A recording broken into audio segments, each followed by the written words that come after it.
This is a true crime podcast. It contains adult themes and content and may not be suitable for all listeners. Listener discretion is advised. You lost all constitutional rights the moment you walked through that door. When the judge sat down there, I sentenced you to 10 years at the Idaho State Penitentiary. You walked in that door, you was a number. And the inmates understood that. If you're out there and they're the passengers, to be in here, just lay down and do it. Those inmates that were here in the institution during an execution, it had an impression on them that maybe was still with them to some extent. Maybe they don't think about it anymore, but it had an impression on them, I'm sure. They wouldn't let me out until I get back to stuff. 7 months later, I give it back to them. That was one of the problems we ran into. Is you had 5 or 6 guys that were sitting in a place, smoking and joking and drinking coffee. Pretty quick, they'd hatched a plan in there to get under your skin some way or try to figure a way out. Welcome, folks, to another episode of Behind Gray Walls, a podcast about the old Idaho State Penitentiary and the men and women who worked and resided here. My name's Anthony, and I'm in my office here with Samuel. Hey, everybody. And on the phone with Skye. Hi, everyone. I'm in Texas. Oh, lucky you. How's it going? Oh, lucky me. It's good, actually. Semester, as ever, just cruising right along and trying not to think about how it's really hot still. So, but good. It's good. I mean, how are you guys? Last week at the behind-the-scenes tours were amazing. I got to chat with a bunch of people down in the dungeon, and Sam chatted with all kinds of folks. Were you in Treehouse? And 1890s. 1890s. Which was fun because there's a lot of stories that I've talked about this season that I could connect to that space. Always fun to talk about stuff in the space that happened. Yeah. And then just this past weekend, we had a bunch of people in for the last paranormal investigation of the year. Hopefully they had a great time and had some spooky experiences. And we are, super busy for this Friday and Saturday night. We are hosting our Squawky Spirits event. Get your tickets. By the time we release this episode, they might be sold out. So if you haven't already bought them, go to our website, history.idaho.gov, go to events and purchase those tickets. It's $20 and it's 4 hours of fun. There's a presentation by Sam about really cool ghost stories. We have some actors coming and performing some Lovecraft. There are cemetery tours this year as well. For an additional $15, you get a private tour to the prison cemetery and some stories. And the biggest thing, the haunted houses. Yes, we have 2 haunted houses.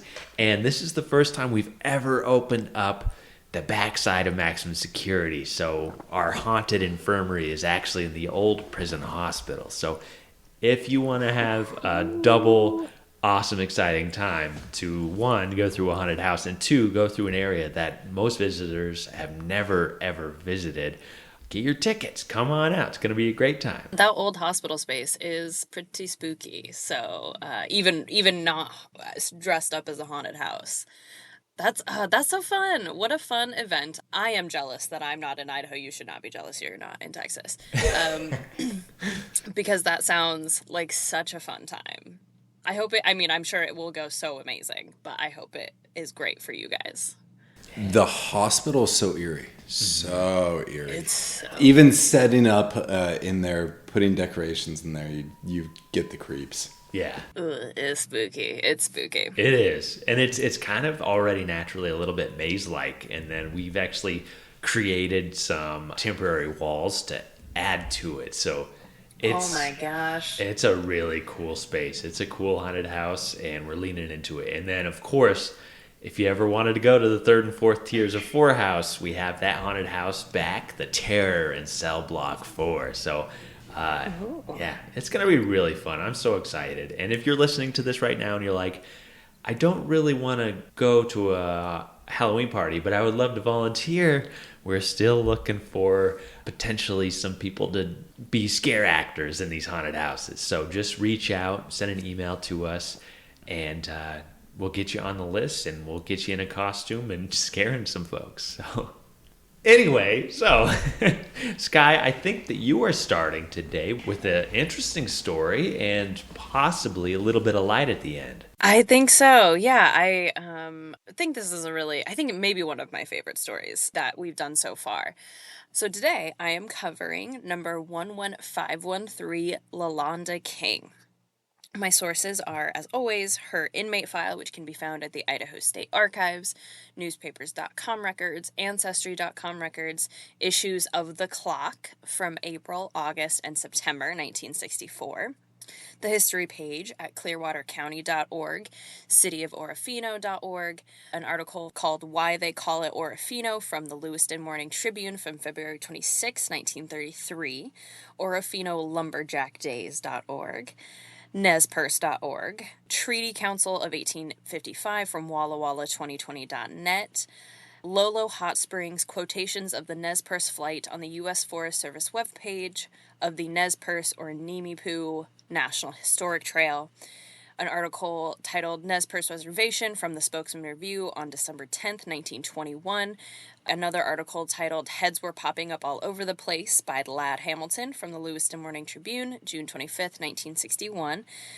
clearwatercountymuseum.org, an article titled Mr. Leon's closes doors after more than 50 years by Anthony Kuipers from Moscow Pullman Daily News, and then Wikipedia, just, brief history, Orofino, Nez Perce, Treaty of Walla Walla, and the Nez Perce War. Lots of sources today. So, LaLonda Lee King was born April 5th, 1945, in Orofino, Idaho, to Forrest G. King and Ida Treadwell King. She was the youngest of 4 kids. She had older sisters Lawana and Lacreta, or maybe Lucretia, and older brother Bradley. At the time of her birth, her parents owned a 100-acre ranch just a few miles from Orofino. So we're going to pause in an unusual place because I want to talk about Orofino. This was a really interesting dive, so please come with me on this journey. So Orofino is in north central Idaho, just as the state kind of starts to narrow into the panhandle that borders Washington state and Canada and Montana. This area, like much of northern Idaho, was historically the territory of the Nez Perce indigenous peoples. This territory, in the first decades of the 19th century, was roughly 17 million acres of land, which included more than 70 permanent villages of Nez Perce. In 1805, the Nez Perce were the largest tribe on the Columbian River Plateau with a population of roughly 6,000. The first event that resulted in the ceding of native lands to the U.S. government in the Northwest was the Treaty Council of 1855 in Walla Walla, in which the Yakima, Nez Perce, and Umatilla reservations were created. In this treaty, the Nez Perce lost nearly 10 million acres of land, leaving them with just 7.5 million acres. In 1869, a group of Nez Perce were coerced into signing away 90% of their reservation to the U.S. government, leaving them with just 750,000 acres. And under the treaty terms, all Nez Perce members were to move onto their much smaller reservation just east of Lewiston. In 1877, the forced removal of tribal members who refused to leave their ancestral lands after the 1869 treaty led to the Nez Perce War, which was waged between June and October of 1877. Nez Perce bands comprising of 250 warriors, 500 women and children, and 2,000 head of livestock led by Chiefs Joseph, Whitebird, and Lookingglass attempted a fighting retreat.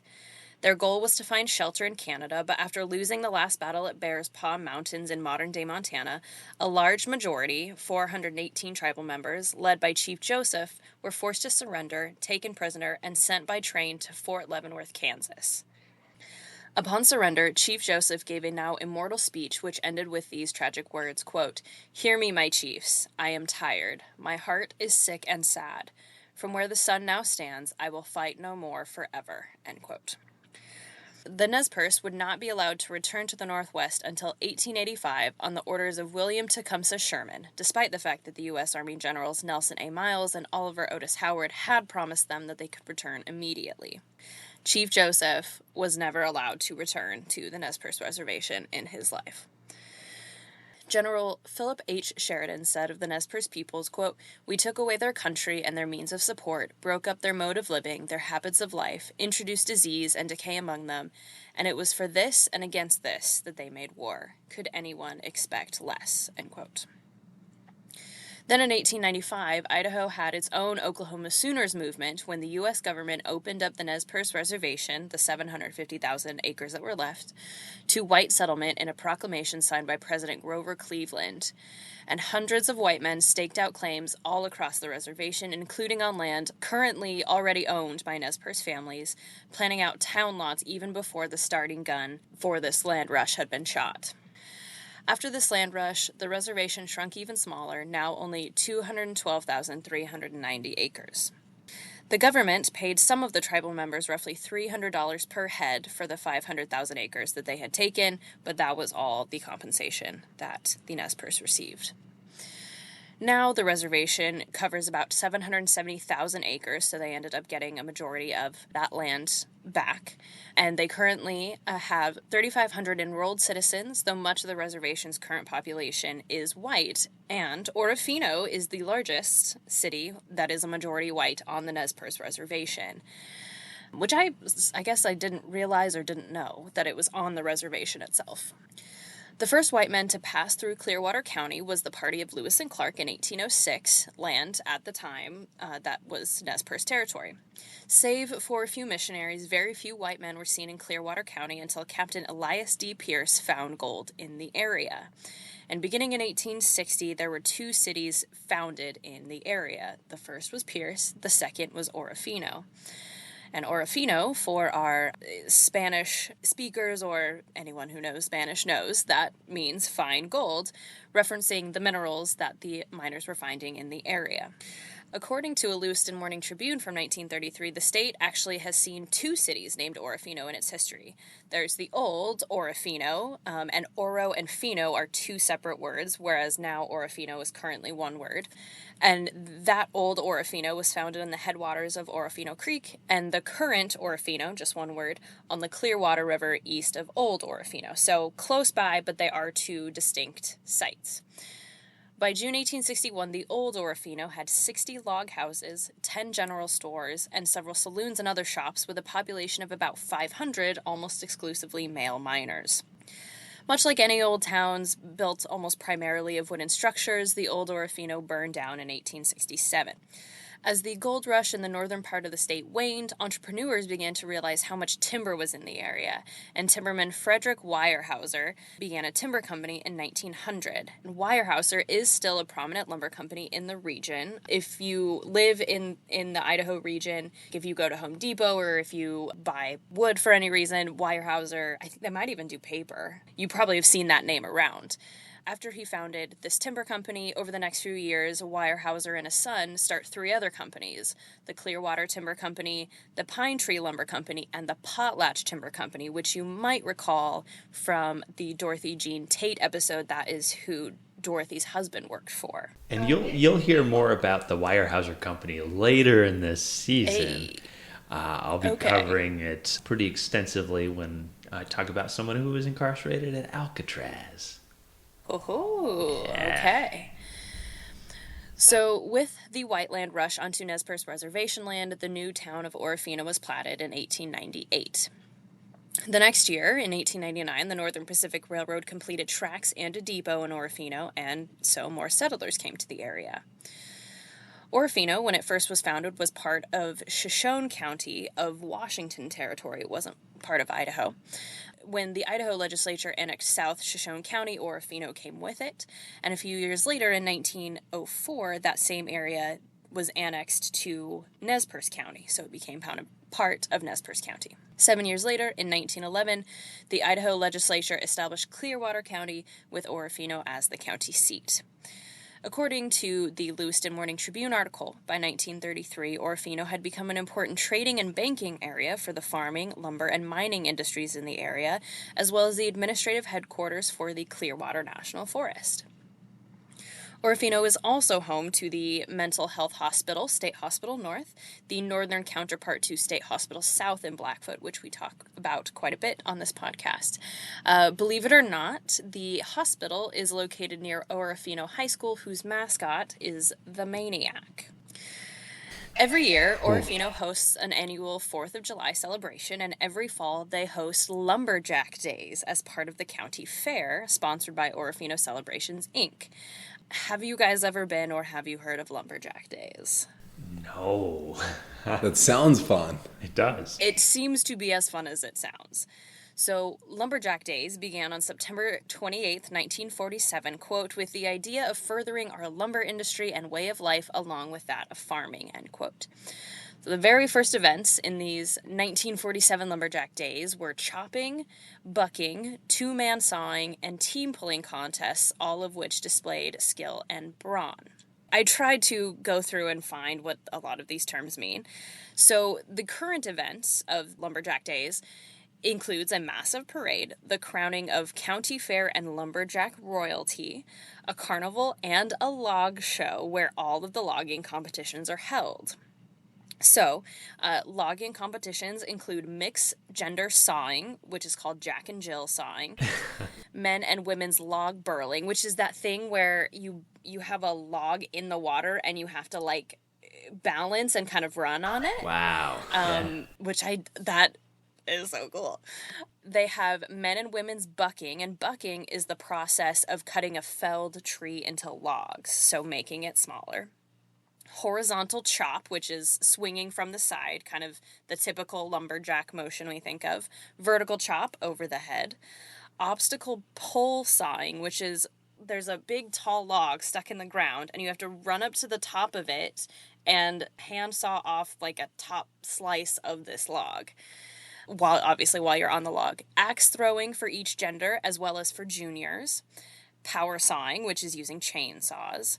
Two-pole speed climbing, which is climbing to the top of a really tall pole using just a rope around the trunk. Think kind of like the scene in Mulan where they have to climb to the top of that tall pole and she has to use the weights. Kind of like that. And then tree topping, which is climbing, tag relay, tug of war, springboard chop, which is chopping the trunk of a tree while standing on a board inserted into the tree trunk, if that makes sense. Two jack sawing, so two-man sawing, and choker setting, which is attaching a cable to logs for retrieval. Another way they have to like climb up to the top and like hook something around it. All of this sounds absolutely amazing. Sounds insane. Oh my goodness. It sounds insane. And if you want, Google any of these or just like Lumberjack Days, and because they hold them oftentimes in Canada and Wisconsin, a lot of the places that like Idaho have a lot of forests. And it is wild. It is so cool. So anyway. It's so cool. That's The fun. Lumberjack Days of Orofino sounds like such an amazing time, and I think that's like on my Idaho bucket list. For 2023, the Lumberjack Days were about a month ago from the time that we were recording this, September 14th through 17th. So if that sounds like something that you would be interested in, keep your eyes open for next year's Lumberjack Days. The population of Orofino is currently about 3,100. At the time of LaLonda's birth in 1945, the population of Orofino was about 1,600. LaLonda's parents were both born and raised in Lewis County, Idaho, which borders Clearwater County. Sometime after Forrest and Ida married, the couple acquired 160 acres of land near Cul-de-sac, which is where they raised their family. LaLonda's early life seemed fairly normal, or what we might consider normal, and it seemed quite happy. She and her siblings got along well. They had the usual arguments, quote, but definitely nothing serious, end quote. She was very close to her mother until her late teens, but teenage girls and their moms often have a period where they just don't get along very well. And during this period, she became closer to her father, especially as she began to help him around the family farm, and especially with the livestock. She enjoyed working around animals so much that she joined 4-H and the Saddle Club and even rode her father's horse in Saddle Club rides. And so according to her mother, quote, she seemed to enjoy this outdoor life immensely, end quote. LaLonda attended school in Cul-de-sac, Idaho, from kindergarten to 12th grade. After graduating, her parents helped send her out to Lewiston, where she began attending beauty school. LaLonda occasionally attended the Methodist church and Sunday school growing up, but her family wasn't particularly dedicated to attending. Overall, her family seemed like good people. They had good reputations. They raised their children in a really positive environment, and the family was really tight-knit. And even if she wasn't great at school, by all accounts, and especially from her mother, but also from other accounts, LaLonda was a lovely, very normal young woman. She may have been a bit introverted. I mean, me. So she's just a normal teenage girl. This is from her mother, quote, "She was always kind, gathering up her extra clothes to give to ones less fortunate. She gets along good with family and friends, extra kind to animals. She liked carefree and pleasant friends, outdoor life, dancing, riding horses and car races, tries to help ones that have been in trouble. It isn't in her nature to be bad. She did not always think we were always right, but she never made a big fuss about it," end quote. She enjoyed watching TV, dancing, movies. She liked to go horseback riding at the Saddle Club, and she liked to occasionally date. She is just, again, like the most normal of teenage girls that I think I've covered. So, just like many teenage girls, the decisions that she makes when she's out on her own for the first time are not the best.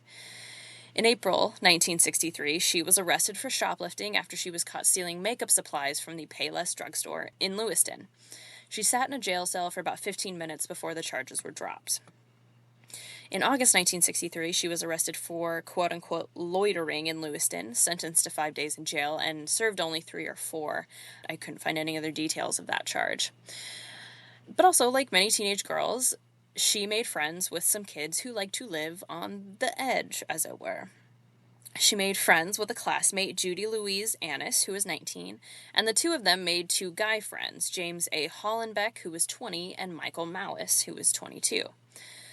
And although Lewiston has been a pretty major city in the northern part of the state for most of the state's history, in the early 1960s, the population was only about 12,000, and there probably wasn't much to do in town. So I went to a tiny little college town in Ephraim, Utah, middle of central Utah, and when I went there, the population was about half of this. It was about 6,000. There was nothing to do in that town. And so double the population would help a little bit, but not a lot. So one of the things that the kids could do was cruise around town in a car. So on the evening of February 16th, 1964, the 4 of them were driving around Lewiston with James Hollenbeck in the driver's seat.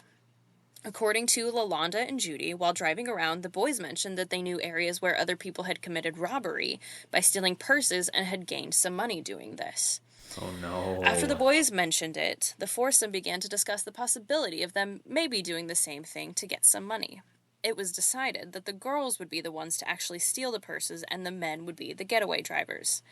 Which I feel like it was the men's idea. They should be the one to do it, but the girls said that at 2 or 3 different points they started to follow a woman with the intention of stealing her purse, but each time they chickened out. Finally, they saw what they perceived to be an elderly woman and began following her, allegedly at the suggestion of one of the boys. This woman was Jessie Painter, a 71-year-old Lewiston resident on her way home from church. After walking a block and a half behind her, Jessie turned off the sidewalk and began to go up the walk to her house. LaLonda ran up behind Jessie and tapped her on the shoulder. As she turned to see what LaLonda wanted, Judy ran up and snatched Jessie's purse.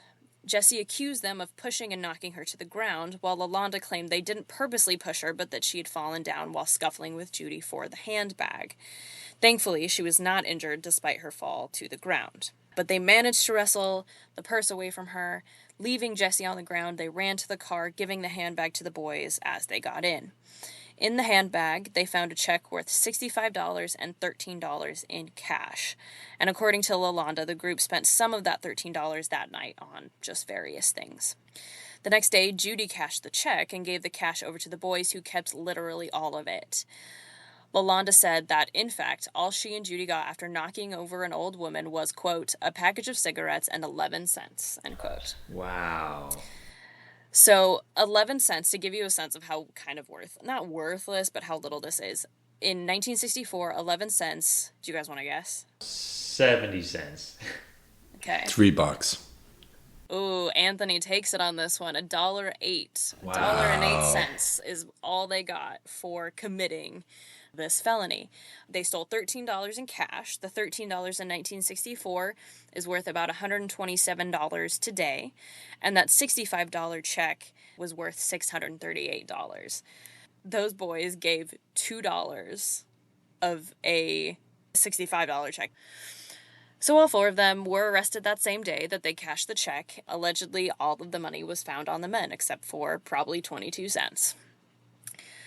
So upon hearing that LaLonda had been arrested for robbery, her parents were shocked. Quote, her parents stated they thought that this girl had higher morals than this and felt she would have no way involved herself had she realized the circumstances. And it was concluded that possibly this girl did share in the set after the boys ridiculed the girls and urged them to continue with their plans. It is believed that neither of these two girls would have done this without some influence from other people whom they had attached themselves to, end quote. All four were held in the Nez Perce County Jail for about a month when they were sentenced to 5 years for robbery. Judy and LaLonda came into the jail together, of course, and we will do Judy another time. She has quite the story, but we are just sticking with LaLonda today. So they entered the penitentiary on March 31st, 1964. So on her intake form, her plea was guilty, sentence 5 years. Sex female, race white, age 19. Nationality is American, and then underneath it says German Scotch descent. The typewriter got smushed those two lines together, so it's confusing. Birthplace, Orofino, Idaho, eyes brown, hair brown, and then in parentheses, dyed black. Again, just a teenage girl. Height 67 inches, so she's about 5'7", weight 147, complexion medium, build medium. She is vaccinated, no tattoos, drinks occasionally, smokes, yes. Does not gamble, no drugs. Religious denomination Methodist. We know she graduated in the 12th grade. Her occupation on this is listed as student, but on another document they list her occupation as rodeo rider. Which is fun. But she must have just been very talented on a horse from her days in 4-H. Her battalion mostly just shows scars on her arms and knees. It also noted that her teeth were fair, though one of them was missing. Upon their arrival, LaLonda and Judy made up the 14th and 15th inmates in the women's ward at that time. So they were there during some of the women's ward fullest times.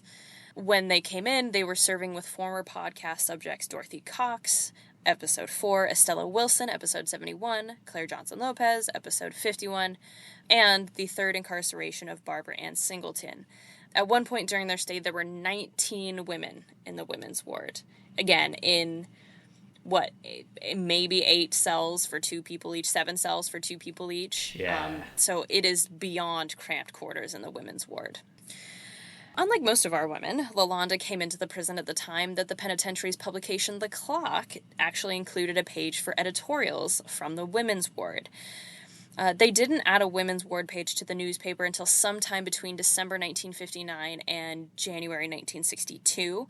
A couple missing in 60-61, and then it ended in December 1965. So it really only had a women's ward page for up to 5 or 6 years, but they published it up through between 50 and 70, 47 to 75. Yeah.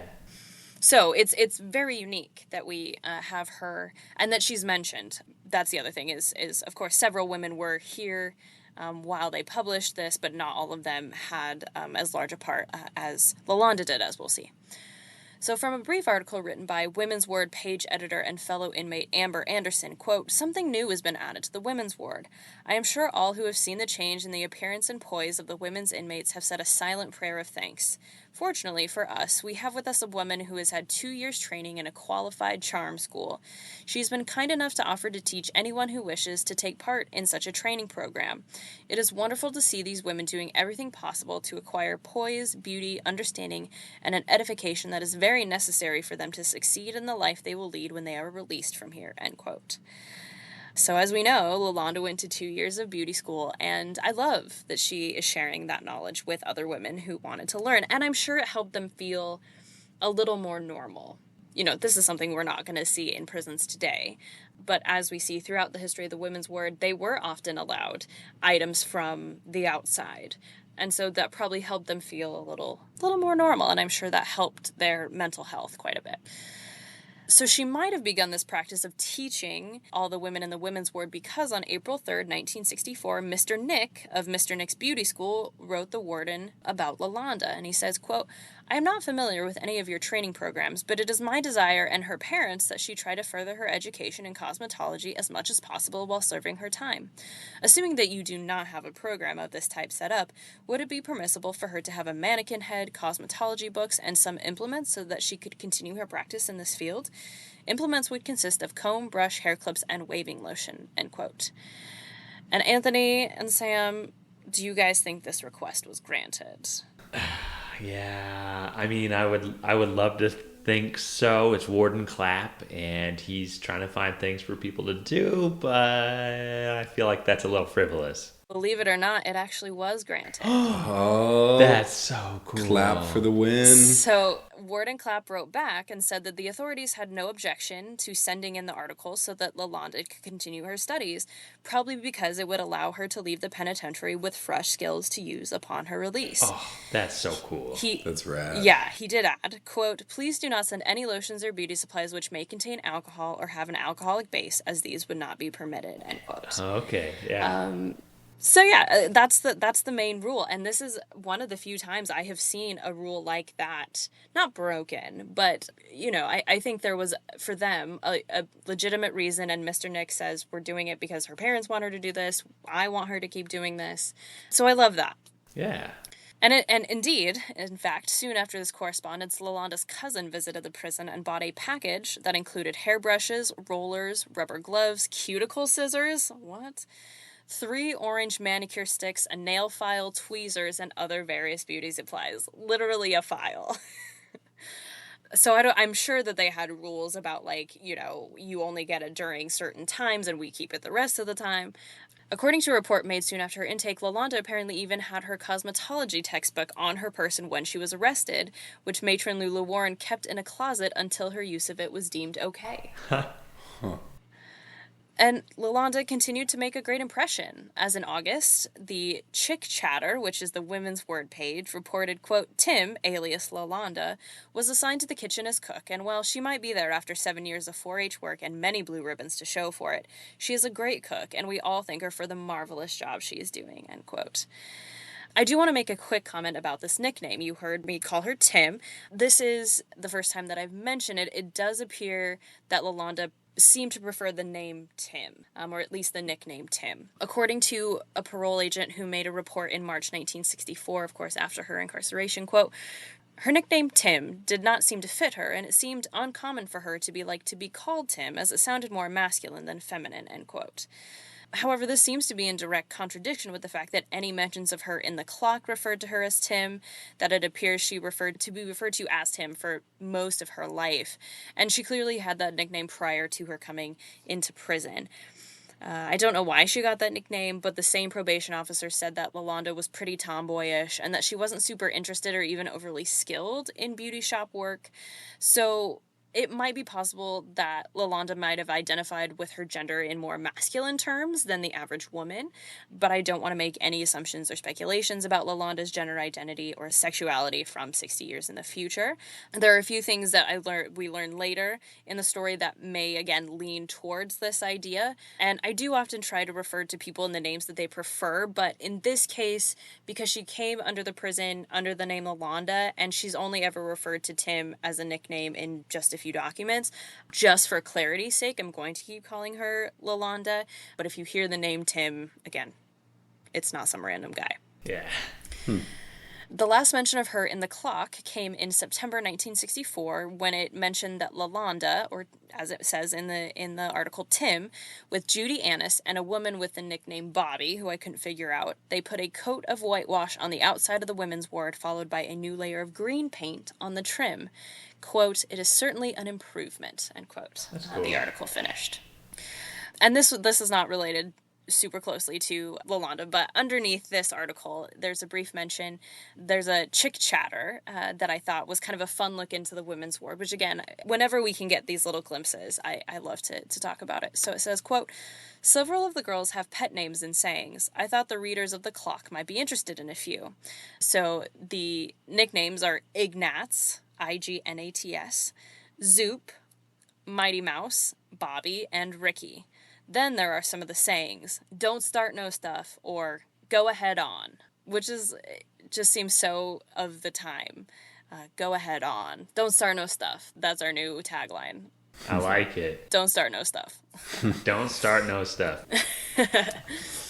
During her incarceration, she was visited several times by family members, and almost always her familial visitors brought her things from toothpaste to beauty supplies to clothing. And I think this shows that despite her mistakes, her family still loved her and supported her, which is lovely and unfortunately often very rare in the history of the prison. She first applied for parole in September 1964, which was pushed to the April 1965 meeting. After that meeting, it was denied. However, in April, they had already compiled a parole plan, which included returning to her family in cul-de-sac. It also stated, quote, she would like to work for a veterinarian because she likes animals. Her father talked with a veterinarian and found that the job requires knowledge of bookkeeping as well as knowledge of animals, so she took a bookkeeping course here, end quote. There is one document in her file that I found that stated that on July 2nd, 1965, she was let out of cell confinement and, quote, returned to former status by action of disciplinary board, end quote. However, this is the most amount of detail I found on the situation, and this is one of the rare times that I found evidence of a woman inmate receiving punishment by the disciplinary board, so I wish I knew what happened. We've had in the past couple inmates who were sent to like the Ada County Jail because they were kind of riling up some of the women in the women's ward. That was around this time. I can't say for sure that it was at the same time. So again, I don't know what this was, what happened, but obviously because of this, she did not receive parole in September 1965. However, she was placed on the January 1966 Board of Pardons, and in this session, Mark Maxwell motioned to discharge LaLonda from the penitentiary effective February 2nd, subject to good behavior. And this time, she did behave well and was indeed just discharged on February 2nd, 1966. She served 1 year, 10 months, and 2 days of a 5-year sentence. So she did indeed return to cul-de-sac to live with her parents. She would remain in cul-de-sac for the rest of her life. And unfortunately, there are very few records of her from this point forward. So here's what we know. On June 4th, 1968, LaLonda married Fred O. Fox. This was a short-lived marriage, and the two were divorced on December 2nd, 1971. Fred filed, citing irreconcilable differences. On this divorce record, she listed her occupation as clerk, so she likely put those bookkeeping classes she took in the penitentiary to good use. I also found a marriage record from Virginia City, Nevada from May 5th, 1978 to someone named James E. Arthur, but I never found any other records pertaining to this marriage, and including a divorce record. Her obituary didn't make note of this marriage, but it noted her first marriage to Fred, so I'm not really sure what the situation is there. According to her obituary, which referred to her as Tim, again intimating she might have preferred that nickname with those closest to her at least, LaLonda worked as a flagger for a construction company and later became a cook at Lewiston Care Center, so she really must have been a good cook, like they said in the clock. And she passed away on February 25th, 2015 at the age of 69. She is buried in the Craigmont Cemetery with the adjoining plot reserved for her older sister Lucretia. Their gravestone includes images of a 2-story house, construction trucks, and the figure of either a skier or a hiker. I couldn't quite tell what it was. And then underneath each of their names and birth and death dates is engraved with their nicknames, Blondie for Lucretia and Tim for LaLonda. And that is the story of our number 11513, LaLonda Lee King. That was very sweet, Skye. Yeah, that's really cool. I've never heard of beauty supplies being brought into the prison. That's like new to me. And then like the women doing the whitewashing, the kind of painting the walls around the women's ward. It makes sense. Mm-hmm. I would have thought, unfortunately, that they probably would have brought in the male prisoners to do that job. But, to imagine her doing that and to probably still see some of the remnants of that paint that she probably put up because the women's ward closed not long after she left. And that's really cool. Yeah, there is so much of her story that is untold. Again, it was kind of one of those, you just get involved with the wrong people when you're young. And, I think she worked really hard to move past that time in her life. And I think she did a wonderful job. But yeah, thank you so much for going on this journey with me. And I hope you learned a little bit about Orofino. I did not know really any cool. of that. And so recent. That's it. Behind Gray Walls field trip to Lumberjack Days next September. Ooh, yeah. That would be so fun. I love it. there was a girl named, what's her name now? Funny missing her name, because she was one that all of us seemed to like the most, because she was one, she didn't gossip. She was friendly with all of us, but she absolutely would not gossip. She wouldn't take the one person's side against the other. Do you remember what she was in for? And I can't even remember what she was in for. I know she had been a beautician, had been going to beauty school, and she had decided that she didn't want to take it as a career, because she said she couldn't stand to do women's hair and gossip. Oh. Listen to all the gossip and that. I know we're saying don't start no stuff, but I want you to start your story. All right, well. Have I figured out transitions yet? I think so. Yes. That's all that dissertation writing. Yeah, that's right. Well, I have to say, my story is not so lighthearted as Skye's is today. Oh no, we should have ended on mine. Maybe. But I think it might put a lot of visitors into spooky season, and it might encourage some folks, if you're at Squawky and Spirits, to take that little tour to the prison cemetery with our guide. I am covering Ulysses G. Bearup, number 2062. My sources today, of course, his prison file from the Idaho State Archives, Library of Congress chronicling American newspaper collection, digitized Idaho Daily Statesman on Newsbank hosted by the Boise, Maine Library, newspapers.com, the Wyoming Digital Newspaper Collection, the amazing staff of the Wyoming State Archives, the Wyoming Frontier Prison website history page, the newspaper collection from the Pocatello Library, an article about Bright's disease, symptoms, causes, diagnosis, and treatment from the healthmatch.io website, a National Park Service write-up about the 1906 earthquake and the role of the Army, a Visit Montana website article about Livingston, Montana, and a history of the U.S. Army Garrison Presidio of Monterey on the U.S. Army website. So today, Ulysses G. Bearup lived under many aliases throughout his life. And I will say that I had a difficult time. There are several Ancestry.com biographies that have been tied to him, all with different birth dates. Based on the prison record and what I can pin down, Ulysses Bearup was born around 1886 or 1887 in Michigan to George Albert Bearup.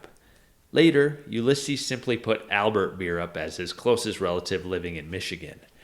Albert actually had a brother named Ulysses who died at a young age in 1885, and about 2 years later, his son was born, and he named him after his brother. So that's where the name Ulysses comes from, kind of a family name. This is a pretty unique name that conjures up adventure, as in the Greek Odyssey, and American pride for those who think of Union General Ulysses S. Grant, who helped bring victory over the Confederacy in the Civil War, and later become the 18th president of the United States. So Ulysses was a great name, 10, 15 years after the Civil War. Still a great name. Still a great name. It's true. I actually really like it. Ulysses in Latin actually means wrathful, and I think our subject fits the bill for all of these name connections. His father married Emile Josephine Lumley in 1881, and from what I could gather, the couple had 16 children. In the 1870 census, the family was living in Dayton, Michigan, and in the 1900 census, when Ulysses was about 13 or 14 years old, the family was living in Novesta, Michigan. This is situated in east central Michigan between the Saginaw Bay on Lake Huron to the northwest and Detroit to the southeast. Ulysses told prison authorities that he left home at the age of 17, so sometime around 1903 or 1904. Around August or September 1905, Ulysses was in Livingston, Montana, where he got into his first bit of trouble. Livingston was a railroad city in southeastern Montana, known at the time as the original gateway city to Yellowstone National Park. Ulysses may have discovered that living on his own was not going to be easy. He told authorities that he lost $15, quote, in one of the houses on the row and took a gun to get it back. He also used the gun to bluff a Chinese restaurant keeper. He was arrested and being unable to pay the fine is in jail, end quote. His fine was $25. And I couldn't find any other details or follow-up, but the next document I found was that Ulysses enlisted into the United States Army in Montana on December 19th, 1905. That could have been part of his lack of punishment or prison sentence for this alleged holdup. He listed his age as 21 in military records, his occupation as painter. He had brown eyes, a muddy complexion, was 5 feet, 8.5 inches tall. One document noted that he was in the 14th Cavalry and served at the Presidio of Monterey Base in California. Another document noted that he was in the 27th Infantry, while another said that he was in the 20th Infantry Regiment, which was actually housed at the Presidio Base between 1906 and 1909. Around that time, the Army School of Musketry was training soldiers and sending them to the Philippines. In 1906, Ulysses and 3 other soldiers were actually put in charge of overseeing 8 military prisoners, including a particularly dangerous soldier named Private William I. Cook. Cook had been recently acquitted of manslaughter after a soldier from his company in the Coast Artillery named George Webster was found dead at the foot of a flight of steps shortly after the two were seen having an argument. After William Cook was acquitted of the murder, he broke into the company's armory, stole several revolvers, which he used to hold up several people, but failed to get any money and valuables. He was arrested and, again, was awaiting trial for this charge. In early March, Cook requested to go to the hospital, which is where Ulysses was tasked with guarding him, along with these 7 other soldiers awaiting trial. Quote, upon reaching the hospital, the guard allowed the prisoners to mingle with the soldiers, who were also awaiting their turn to see the doctor. Cook, who has always been considered a dangerous character, saw his opportunity and, dashing up the back stairs, made good his escape through a window from the 2nd story of the hospital. Cook was not missed until his turn came for treatment and his name was called from the guard book. The 4 sentries, including Private Bearup of the 27th, were immediately locked up pending investigation of a board of inquiry, end quote. So we know Ulysses was locked up for investigation after William escaped from this watch. William was actually caught by the end of the month and was found guilty of larceny and sentenced to 7 years in the federal penitentiary. It's unclear if Ulysses was punished for losing William Cook at the hospital, and if so, for how long. Anyone who knows California, specifically San Francisco history, might know about the devastating earthquake that struck on April 18, 1906. The damage from the estimated 7.8 magnitude earthquake was severe and destroyed water pipes and leveled several buildings. Over 500 blocks in the heart of the city were destroyed when fires began and firefighters lacked the necessary water to put them out. U.S. Army troops stationed at Presidio and other Bay Area posts quickly responded to help quell the fires, maintain lines of communication, set up refugee tent camps, and maintain order. The city's over 400,000 newly unhoused population attempted to flee as looting began. Martial law was called and 2,000 soldiers began patrolling the streets, quote, under orders to shoot thieves and vandals on sight, end quote. It is estimated that roughly 3,000 people lost their lives from the devastation of the earthquake and the ensuing martial law. If Ulysses was not being punished at this time, because Cook had escaped a month earlier, he would undoubtedly have been in company with other soldiers in helping during this tragic event. 1906 continued to be a devastating year for Ulysses. On Christmas Eve, December 24th, 1906, his mother, Emile, died from pulmonary tuberculosis at the age of 46. We can only assume Ulysses received word at his base. This may have led to a document on Ancestry.com that noted that he was dishonorably discharged on February 16, 1907 at Presidio.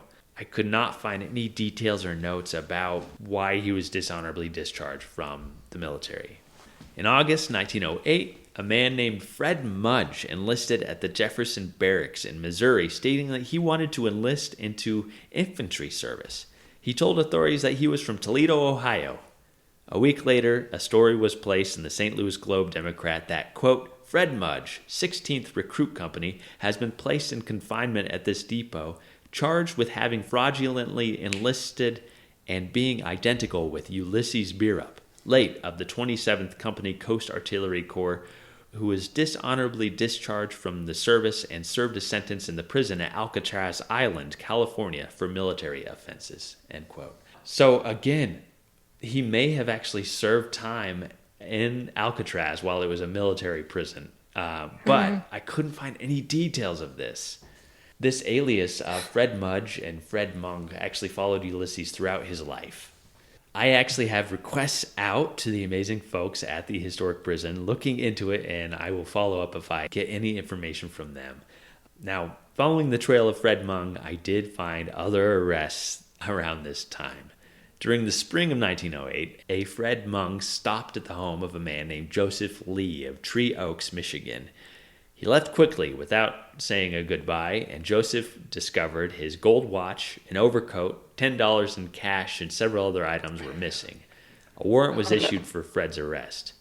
Fred apparently headed to Grand Rapids where he committed a burglary, and after serving 3 months in jail, he was about to be released when he was brought before a judge in Three Oaks that November. He pled not guilty and said to the judge, quote, "This is the first time I was ever in Three Oaks," end quote. After saying this, Joseph Lee, the man he had originally stolen from, entered the courtroom and said, "Hello, Fred Mung. I'm glad to see you." Mung apparently failed to recognize Joseph. And I couldn't find out what sort of punishment resulted from this, but he was most likely just fined and served a sentence in jail. And again, I'm pretty certain that this is Ulysses Bearup living under this alias at this time. Couldn't actually be a Fred Mung that was living at that time, though. Now, I lost track of Ulysses until his next run-in with the law in 1911. I called the amazing archivist at the Wyoming State Archives and asked for information about their number 1629. Immediately, archivist Carl Hallberg sent me the mugshot and index form for this number, and the name was Fred Bearup. Fred arrived at the prison on June 8, 1911. And apparently, Ulysses saw the perfect opportunity to steal some weapons while in Douglas, Wyoming. He approached the store of A&C Rice, which had 2 6-shooters and some ammunition on display in the window.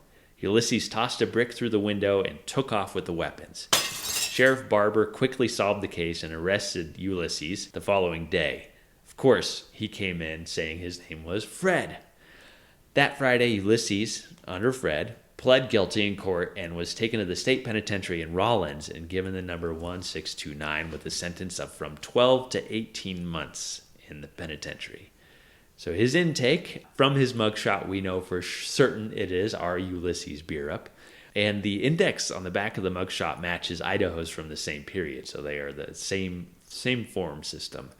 Name, Fred Bearup, number 1629, crime, burglary, age 25, height 5 foot 9 1/4 inches tall, 142 pounds. His build was good. He had dark hair, brown eyes, a dark complexion. He's born in Michigan. His occupation was painter, and he's received from Douglas County with a sentence of 12 to 18 months. He had cut scars across the nail and around the middle fingers of his left hand, 2 cut scars above 2 inches joint index finger. His nose had been broken. He had long, irregular scars, about 8 inches at the right of the liver. Very difficult to read this, but these actually match up with scars that were on his Idaho Bertillon as well. Listed his father as Albert Bearup in Cass City, Michigan. A note was, "No friends given," on the back of this index. Wyoming's first state penitentiary opened in Rawlins in December 1901. It had 104 cells, no plumbing or water, and inadequate heating. The prison was active for 80 years and held around 13,500 people, including 11 women. Like the old Idaho Penitentiary, overcrowding led to the constant construction of additional cell blocks throughout the prison's history. They even had a dungeon and other forms of solitary confinement, including a punishment pole. Men were reportedly handcuffed to the pole and beaten with rubber hoses. There were 14 executions at the prison, including 9 hangings and 5 executions in the gas chamber. Prisoners confined in the Wyoming Penitentiary in Rawlins were put to work making brooms at this time in the prison's history.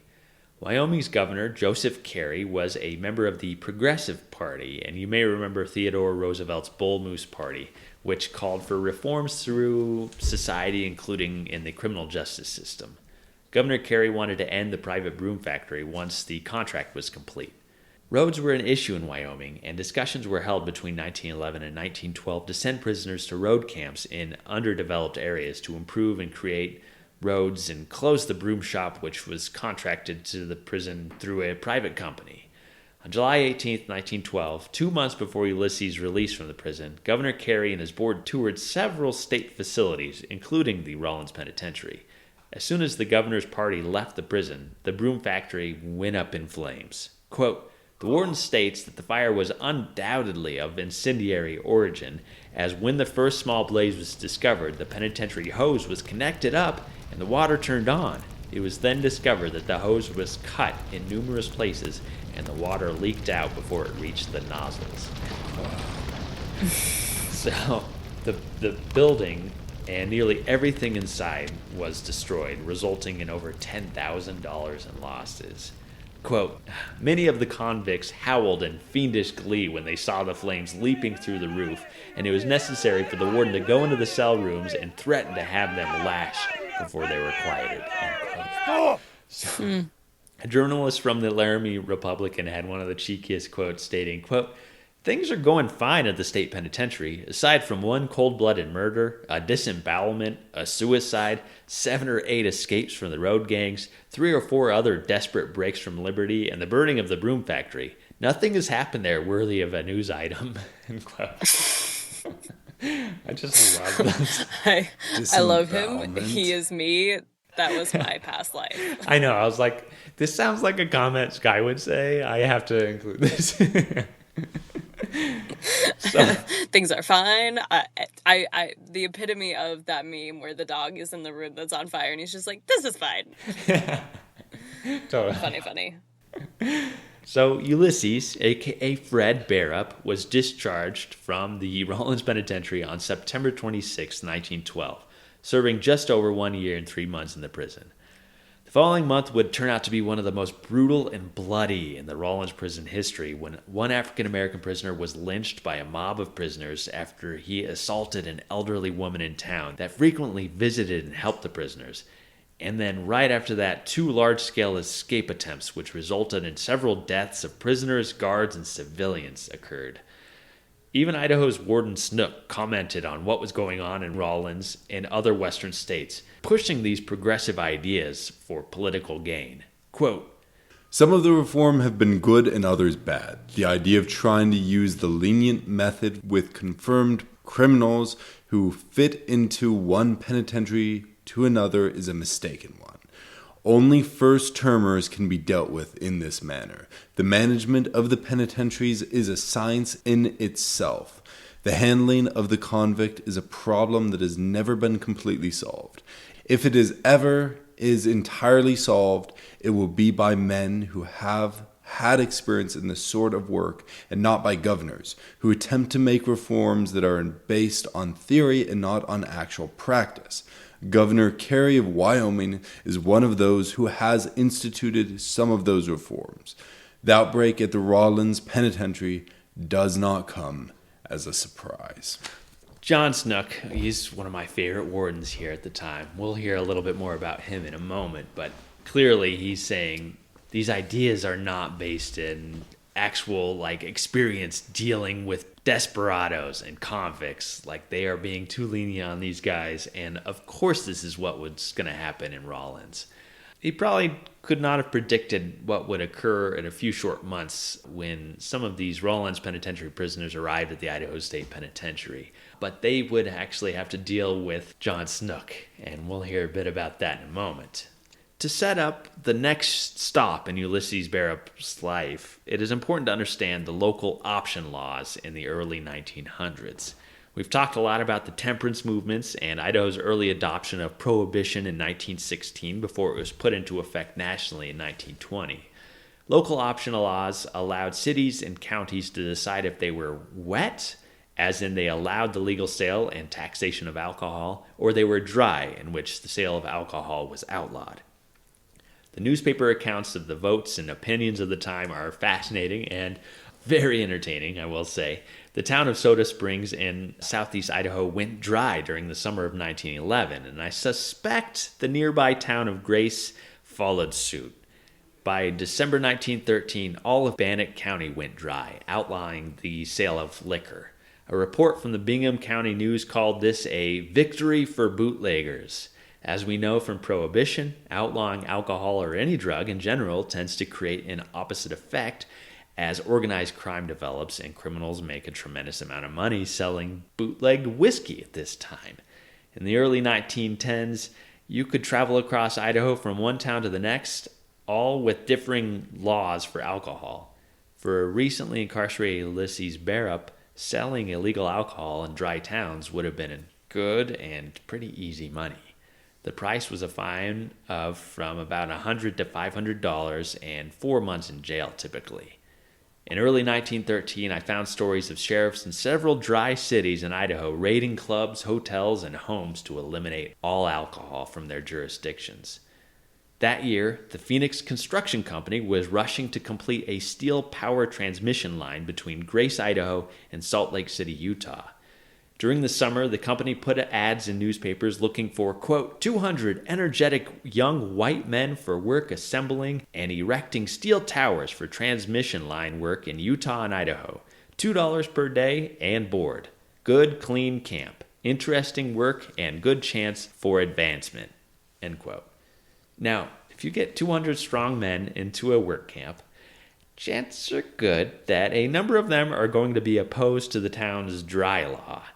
That summer, a man named W.J. McFadden was actually appointed a special deputy by the Bannock Board of County Commissioners in July 1913. The Phoenix Construction Company actually paid his salary and board as he served both as sheriff and the boss of the painting crew for that company during the construction project.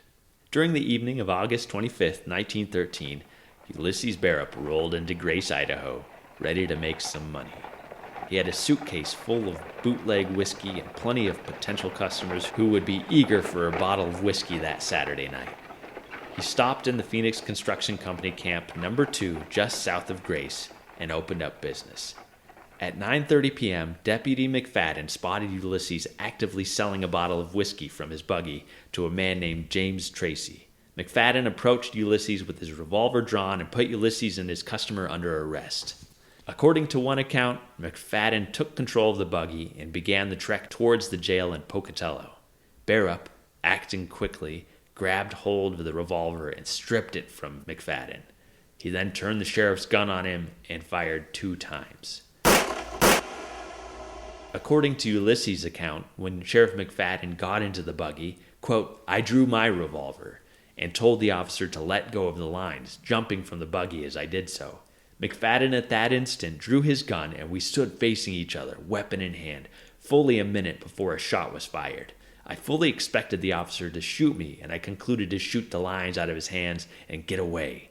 I shot him in the hand and the lines were dropped, whereupon I grabbed them and jumped into the buggy and drove away, McFadden following and shooting at me. I did not see McFadden again, but thought someone undertook to climb into the back end of the buggy, and I fired 2 shots in that direction aimlessly. The shots must have struck the officer's chest, as they tell me he was shot 3 times, the number of shots I fired.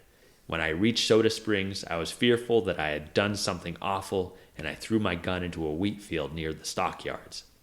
I went as far as Granger, and then, returning to the west, stopping off a short time at Evanston and also a few hours at Ogden. I am sorry over the shooting, but I really was in fear of my life when I fired the first shot, and the 2 other shots were not intended to kill the officer, end quote. Regardless of what happened, Deputy McFadden was shot upholding his duty, and Ulysses was on the run. He escaped into the darkness as more than a dozen men from the work camp chased him. McFadden was rushed to medical treatment, but died from the wounds the next day. He left behind a wife and 2 children.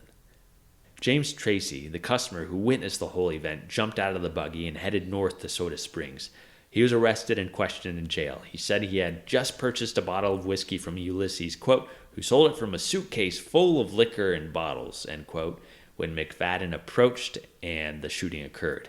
He didn't have any other information about the bootlegger. Authorities followed the tracks Ulysses left. He headed south from Grace to a point near Alexander, Idaho, where he parked the buggy and ran across a plowed field headed for Way Station. It was clear he was carrying the heavy suitcase full of liquor as officers followed the tracks and noted the points that Ulysses stopped to rest, laying the large suitcase down. Ulysses doubled back to the buggy, where he filled his pockets with about half the bottles and left the rest. He then continued south. Sheriff E. Lowry of Pocatello was called. He chartered a vehicle and, along with Deputy Jim Lewis, Special Deputy Gene Taylor of McCammon, and Patrolman Bob Glenn, headed for the camp around 11 p.m. They arrived about 5 hours after the shooting at 2 a.m., several hours behind Ulysses Bearup. The officers split into groups to search the valley and spread out to all the nearest railroad stations. The newspaper gave a description of Ulysses as being between 25 and 28 years old, 165 pounds, 5 feet 10 inches, with a black mustache and dark features, a crooked and sharp nose, a black hat with blue overalls, and a jumper. Quote, served 3 years in the United States Army and 1 year in the Wyoming Penitentiary, has all the appearance of a soldier, is very quiet, has scar running from point of shoulder blade to hip joint about 1/4 of an inch wide, end quote, and most significant, he had gold fillings in his front teeth. So he's got this very, outlaw, Wild West Gangster, yeah, very scary look to him. Yeah. Governor Haynes set a reward of $500 for Ulysses Bearup's arrest. Bannock County offered an additional $250 for his capture, and the Phoenix Construction Company put in another $250. So the reward for his capture was placed at $1,000. Wow. Authorities were correct that Ulysses would board a train. He beat them to the train station and arrived in Granger, Wyoming, where he quickly boarded a Union Pacific train, which passed through Ogden, Utah 2 days later. 2 days after the shooting, Ulysses made a huge mistake in Ogden. He sent a letter to the L'Argelier Bank in Soda Springs, which stated, quote, August 25th, 1913, the bank, Soda Springs, Dear Sir, would you please send the rest of my money to Coburg, Nevada, and send me the other 2 checks. Here's my check of $14. Send at once to Mr. Ulysses G. Bearup, end quote. Buddy. Yeah, this postcard has so many misspellings. It's just, he was probably just scrambling to quickly write this at that train station and get it sent off. Staff from the bank immediately gave Sheriff Lowry the note. Sheriff Lowry crafted a plan. He sent Sheriff George Crane to Ogden just in case it was a ruse and had him search for Ulysses. Meanwhile, Lowry worked with the bank to have the check sent to Coburg. On August 28th, the cashier's check arrived at the railroad station in Coburg, Nevada. Officers were positioned around the station throughout the day, just waiting. Finally, Ulysses arrived on the train and checked in at the station. Authorities, quote, observed him receive the letter at the post office, deferring making the arrest until the man opened the envelope and was pursuing the contents. This action made his identification certain, end quote. They surrounded him and placed him under arrest. Ulysses, surprisingly, offered no resistance and had no weapon on him. 4 days after shooting and killing Deputy McFadden, Ulysses Bearup was captured. He returned to Idaho the following day. Sheriff Lowry said that, quote, he regrets that capital punishment does not prevail in Idaho, as it is his judgment that such men as Bearup should not be given a chance to live in any community. Judging from the attitude of Sheriff Lowry, after having one of the best deputies shot down, it will not be well for Bearup to attempt escape while on the way to Pocatello, end quote. Ulysses told newspapers that he had Bright's disease, a painful kidney disease that prevented him from holding down a normal square job. Today we call this nephritis, and it's essentially kidney damage in which toxins, salts, excess fluids, these aren't removed from your kidneys like they should be. Symptoms include fluid in the lungs, blood in the urine, swelling of the face and ankles, inability or reduced frequency of urine, or foam or blood in the urine. So very painful and typically results in kidney failure and death. And he took the train to Pocatello and he was placed in the jail. But he wasn't going to wait for justice. On September 15th, Ulysses and 4 other men were allowed to use the corridor in front of their cells, where they got a hold of a metal pipe. They used it to break locks off all the cell doors and began sawing their way out through the bricks. The deputy sheriff heard the rumbling and waited with his firearm ready. Quote, had one of them managed to get through and poke his head into sight, there might have been a criminal case minus on the session's docket, end quote.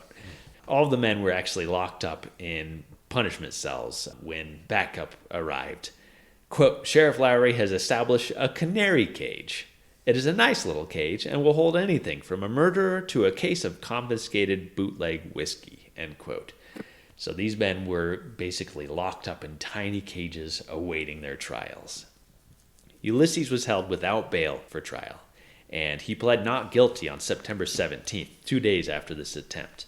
Gathering a jury was difficult and took 2 days as the attorneys exhausted their peremptory challenges 5 or 6 times, as members of the jury were either for or against the local option and or capital punishment laws. Ulysses was pleading self-defense, while the prosecution was looking for the death penalty. The customer who witnessed the murder firsthand, James Tracy, recounted his experience. McFadden's .38 Ivor Johnson revolver did show signs that Ulysses attempted to shoot the gun out of his hand. Quote, the rubber handle was shot off it while in the hand of McFadden. The dead man's right hand showed that the second finger had been shot off, that the bullet had gone through the composition handle and through the center of the hand, and part of the broken pistol butt had nearly cut off a thumb, end quote. Yikes. Yeah. Ulysses took the stand in his own defense and apparently only changed his demeanor once when the prosecution showed him his mugshot from his incarceration in the Wyoming State Penitentiary, which, if you're interested in seeing that, I'll include that on our Facebook page. The prosecution depicted him as a criminal ex-convict who was persistently breaking Idaho's laws. The jury deliberated about 7 hours, and during the deliberation, the death penalty was put on the table. And the first vote came with 6 ballots in favor of the gallows. A little after midnight on October 11th, 1913, Ulysses Bearup was found guilty, and the jury called for a fixed penalty of life in the Idaho State Penitentiary. Ulysses, quote, stoically received the sentence of Judge Budge this morning, committing him to the state penitentiary at Boise for the balance of his natural life. Bearup never flinched or showed the least emotion when the sentence was imposed, and though Judge Budge gave a kindly admonition that good conduct would prove beneficial to him, neither color nor sign of disturbance was evident, and he maintained the same coolness and deliberation which possessed him at the time he shot McFadden in cold blood. It is rather a hard prospect for a young man to contemplate spending the bulk of his good years behind bars, while in the loneliness of a cell he may ponder over the situation. He didn't display any remorse in the courtroom, end quote. And I apologize for all the quotes, but there's so many good ones. There's another one that kind of pokes fun from the Pocatello Tribune called Bearup, Baird, and Bagan Bound for the Boise Bastille, detailing that the 3 bad boys of Bannock were picked up by traveling guard Tom Jolly, and besides being a bad bunch, the trio of B's sentenced by Judge Budge to break boulders. Whew, a lot of alliteration there. Yes, so many B's. Also, can we talk about Judge Budge? You won't budge. You won't budge, Skye. I won't budge, yeah, Judge. Judge Budge. It's like blah blah blah on Arrested. Bob. Blah blah blah Zloblog. Loblog? Oh my gosh. How can you say it faster? I can't. Blah blah blah Zloblog. Exactly. I was just like, the amount of fun that they had as journalists at this time is just, it's too much sometimes. As you should. Sometimes it's hilarious. It is, yeah. So, his intake. Ulysses G. Bearup, number 2062, received October 12th, 1913. Crime, murder of the first degree, age 27, height 5 feet 9.5 inches tall. He weighed 150 pounds. He had a regular build. He had dark brown hair, blue eyes, but every other account said he had brown eyes. Dark complexion. He was born in Cass City, Michigan. His marital status, he was single. His father, Albert Bearup, was living in Cass City, Michigan. His mother died 5 years earlier when he was 22 years old, He left home at the age of 17. He had religious instruction in the Methodist Church and still considered himself Methodist. He attended 5 years of school. He was a moderate drinker. Listed his occupation as sheep herder instead of painter. He was received from Bannock County with a life sentence. He documented his 1.5 years in the Rawlins Penitentiary. He was missing one upper left tooth, and he had 3 front gold teeth.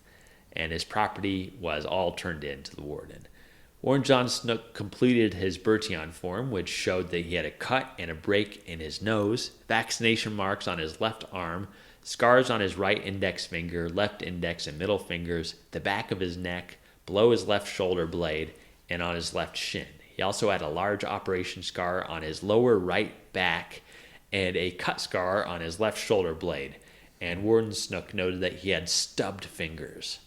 The L'Argelier Bank of Soda Springs made a formal demand for the $1,000 reward money offered by Governor Haynes, the Bannock County, and the Phoenix Construction Company.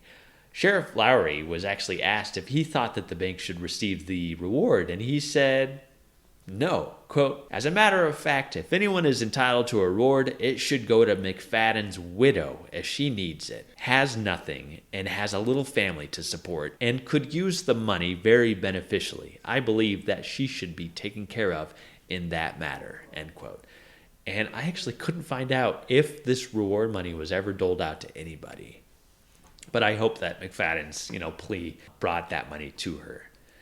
7 months into his life sentence, Ulysses devised an escape plan. On Saturday, May 23rd, 1914, Ulysses and 3 other prisoners decided to make a dash for freedom over the prison wall. At that time, only 2 guards in opposite towers were in their posts, while the other 2 left their posts for their lunch break. Saturday also happens to be the time that prisoners could take their wooden bed frames out into the prison yard to be scrubbed and disinfected. So this is before we have the metal frames that we have now.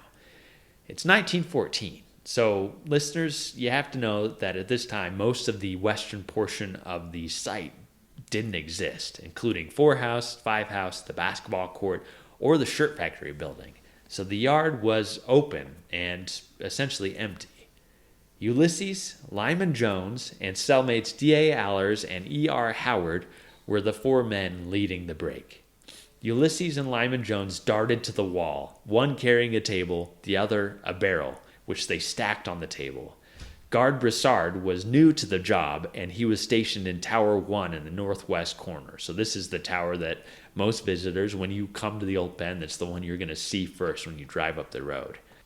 He saw Ulysses and Lyman Jones charge into the dead line. He yelled for them to get back from the wall. "Get back from the wall!" But they continued, so Broussard opened fire. He missed the 2 men as they climbed the table and the barrel and easily scaled the wall and jumped the roughly 16 feet to the other side. They hid under the wooden guard walkway outside the western wall of the guard's line of sight. At that same time, Guard Howell, stationed in Tower 3 in the southeast corner, saw 6 to 8 men dart towards the south wall, carrying a ladder made of bed frames tied and hammered together. He shouted for them to stop. "Stop!" 3 of the men stopped, but cellmates Allers and Howard continued and raised their makeshift ladder to the wall. Guard Howell took his time aiming, quote, resting his gun on the sill of the tower window, end quote. He fired. The rifle cartridge misfired. By the time he got another round into the weapon, D.A. Allers had scaled the wall and made it to the other side. The makeshift ladder broke as a cellmate Howard attempted to climb behind him. Howard fell back into the dead line inside the prison yard. Allers, Ulysses, and Lyman sprinted towards the prison powerhouse. Guard Howard took aim again at Allers and fired as they reached the building 300 yards south of the prison wall. This time, the rifle's bullet rang true as the bullet struck Allers in the forearm, shattering a bone. When they arrived at the building, Allers collapsed. Ulysses and Lyman continued running. Warden Snook was clocking off and heading to the warden's house for lunch when he heard the gunfire. He quickly returned to the prison armory and grabbed a rifle from the vault and took up the chase. He watched as Lyman and Ulysses ran towards Mosley Ranch, where today the Warm Springs Golf Course now resides. Snook stopped momentarily to aim and fire his rifle as he pursued the men. Guard Ray H. Peterson, brother of Idaho's Attorney General, was eating lunch in the guard's house when he heard the gunshots. He rushed over and grabbed a rifle from the armory and followed the tracks of Warden Snook. Quote, Peterson is an unusually fast runner, and he soon overtook Warden Snook, end quote. Snook realized that Peterson had a better chance of catching them and turned around to get a saddle horse and a bloodhound. There was a slight hill beyond the prison's powerhouse, so Peterson couldn't see the men until he came to Warm Springs Avenue and saw the men running through the plowed field about 250 yards away. He stopped, took aim, and fired. His first shot struck Ulysses Bearup just above the left hip. Ulysses collapsed in the field. The next bullet struck Lyman Jones in the leg. Lyman collapsed right as Peterson fired a third bullet. Quote, the course of the bullet may be clearly judged from the impression it made on a picket fence close by, and had Jones kept on running, it would undoubtedly have hit him in about the same place the first shot hit Bearup, end quote. Warden Snook arrived on saddle horse to the scene of the downed prisoners and immediately turned around for an automobile. Allers, with his shattered forearm, Lyman with his pierced leg, and Ulysses with a bullet through his abdomen were brought back to the prison. Quote, a doctor was on the scene in a few minutes. He immediately announced that Bearup could not live. The bullet had pierced his vital organs and had not come out. He was bleeding internally. The pastor of one of the local churches was sent for by the warden, and he did what he could to comfort Bearup in his last hours. He suffered much pain, and even opiates failed to relieve him, end quote. At 3:25 p.m., Ulysses Bearup was pronounced dead. Quote, in a statement made shortly before his death, Bearup told Warden Snook he expected to be shot when he attempted the escape. He went on to say that for years he had been a sufferer from Bright's disease, and it bothered him to such an extent that he could not hold a position and was driven into a life of crime.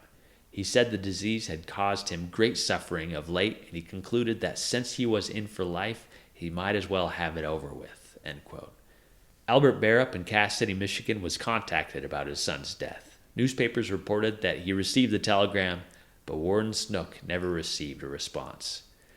So, on May 27, 1914, at 11 a.m., Reverend Will C. Martin of the First Methodist Church officiated the burial of Ulysses Bearup in the prison cemetery. Any visitor to the prison cemetery will notice Ulysses' unique headstone, a standing obelisk with white marble caption that reads, quote, in memory of U.G. Bearup, aged 29 years, died May 23, 1914, end quote. There's no information as to who paid for the stone, but it could be that Ulysses' gold teeth and the money from his bank accounts was used to pay for it. Guard Ray Peterson was actually brought before Governor Haynes and his brother, the Attorney General, and questioned of the details of the event. A coroner's jury was brought together to consider charging Peterson for the killing of Ulysses. They came to the verdict that it was a justifiable homicide. The rest of the men, they were actually required to serve out their full sentences, and an additional 5 years was tacked on to their sentence as well for the escape attempt. And that is the end of Ulysses Bearup's life, and any visitor that comes out, it is one of the favorite stories that our guides like to tell during our cemetery tours, which now happen during Halloween and in March when we do our cemetery tours in the spring. That is Ulysses Bearup, number 2062. Such a heavy story. Yeah, sad at the end. I did have a question. Yeah. Because so you said he had Bright's disease, which is a kidney disease, and he was shot just above his left hip. Yeah. Do you think part of the reason he was in... Because, I'm a historian. Let's not pretend I know anything about human anatomy. But, like, that's vaguely the area that your kidneys are in, yes? Uh-huh, yeah. So I wonder if because it said it doesn't release the toxins or it doesn't filter them. It doesn't filter them out, yeah. So there's just like a bunch of toxins in his kidney. Already, yeah. And then to be... Already, and so if it hit his kidney, can you imagine what toxins are coming out of that into his bloodstream? Like, I bet he was in. I mean, also you were shot in the hip. Like, that is immense amounts of pain anyway, but... Yeah. Oh, gosh. I mean, we should have ended on mine with the beauty school. Seriously. Yeah. What an interesting story overall, and what an unfortunate way to have it end. Absolutely. Also, don't you find it curious that he like signed the whole banknote? Don't you think that's weird? You know, Feels like purposeful almost. Yeah, I think he was just on the run and he was just trying to move so quickly and trying to get his money as fast as he could so that he could, start a new life somewhere under a new alias. And I don't think he had much time to really think about his actions, Yeah, fair enough. And obviously, he had a criminal record that was going to follow him. All the newspapers, immediately after the shooting, they were like, yeah, this is definitely Fred Mung, who is Ulysses Bearup, who was just released from Wyoming. Like, this is already spreading. So on the train stations, he probably picked up a newspaper and read this story as he's like traveling to Wyoming and then to Ogden and then to Nevada. He's probably following his own story and seeing that they're like right on his tracks. Just crazy. Right. Yeah. Shoot. Well done. So young. How old was he when he died? 29. 29 is what his gravestone says, yeah. As someone who was 29 earlier this year, that's simply far too young. Yeah. For a story I tell a lot, I learned a lot. That's a lot of information about him I did not know. We have this little publication called Buried Secrets about the prison cemetery, and we created this back in like 2016 before we had access to such a wide collection of digitized newspapers and different digitized resources. So, what started as literally I had like maybe 50, 60 pages of newspaper clippings about this story just from the Idaho Statesman and other local Idaho newspapers.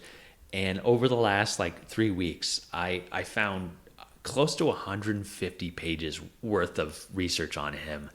And obviously, there's still more to be discovered about his military career and potentially his time at Alcatraz. And I'm like, it's the blessing and the curse of access that sometimes I feel like the story's not complete, that there's still more. But it felt good to like finally have a full picture of his time because I was so curious about his time in Wyoming. And then to see that he was involved in these pretty pivotal moments in that prison's history, that the ending of this broom factory that had been in service for like a decade, and like the destructive riot that ends that program. It's just crazy that he was in part of that, and he's probably one of the ones hooping and hollering as it burned. And it's always that wild thing of like we just keep finding stones, and now we have to uncover every one of them, and it's a blessing and a curse. Yeah, and you can't go to the Rollins, the old penitentiary site. It's for some reason I never did make my way out there because it was only like an hour or two away from Laramie where I went to school. But yeah, I mean, if you're in Wyoming and haven't been, please visit. I think it seems really interesting. I just haven't gotten to visit. Yeah, and this week they are also hosting a Halloween event. They've been closed for the last 2 weeks just in preparation for it. So if you're in the area, definitely go check it out. Support them. Like us, it's the biggest fundraiser for the year. And it's super important that we sell tickets and people come out and have a good time and support these programs and support your local historical societies and go to their historic prisons. All right. And listen to their podcasts. Well, great job, Skye and Anthony. Both those stories were incredible, if not for very different reasons. Thank you, Sam. Thanks for hanging out today. And thank you, Skye, for taking some time out of your PhD to come tell a story. This is the fun part. Oh, yeah. All right, everybody. Thank you so much for listening. Have a fantastic Halloween. Tune in next week for our super spooky Halloween episode. Sam has done an amazing job editing it, and I'm just so excited for everybody to hear it. Do your own time. Do your own number. Have a good one, everybody. And don't start no stuff.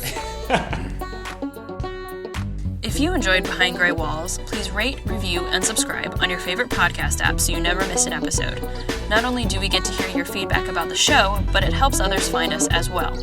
If you're interested in finding out more about the podcast and to see mugshots of the inmates featured in today's episode, follow our Facebook group at Behind Gray Walls Podcast. We have a podcast Instagram as well. You can find us on Instagram at Behind Gray Walls Pod.